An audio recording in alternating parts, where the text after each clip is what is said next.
10 June Bangladesh versus Singapore. বাংলাদেশের মাঠে নামবেন দুই দলের 22 জন খেলোয়াড়, কিন্তু পিছনে লড়বে দুই দেশের দুই চিন্তাবিদ কোচ, বাংলাদেশ কোচ হাবিয়ার কাব্যেরা এবং সিঙ্গাপুরের কোচ সুতম্য উগারা। আসুন তাদের বিষয়ে জানি, কে কেমন পারদর্শী এবং তাদের কোচ ক্যারিয়ার শুরু হয়েছে কত সালে এবং কে কোন দেশের। প্রথম বলি, বাংলাদেশের বর্তমান কোচ হাবিয়ার কাব্যেরা। তিনি স্পেনের মানুষ।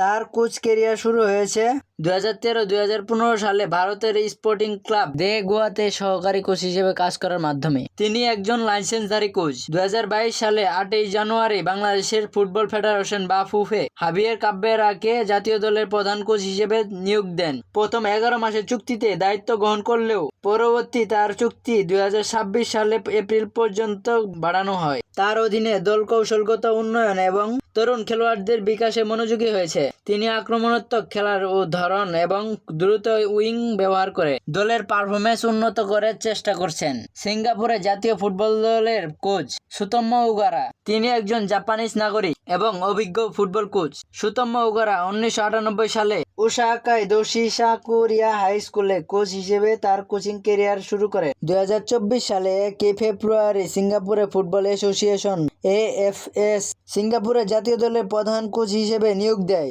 তিনি সংগঠিত ডিফেন্স এবং মাঝমাঠের নিয়ন্ত্রণের উপর জোর দেন। তিনি 4-2-3-1 ফরমেশন পছন্দ করেন এবং দলকে একটি ইউনিট হিসেবে খেলতে বিশ্বাসী। তার অভিজ্ঞতা এবং কৌশলগত দৃষ্টিভঙ্গি সিঙ্গাপুর দলের পারফরম্যান্স উন্নত করতে সহায়ক হয়েছে।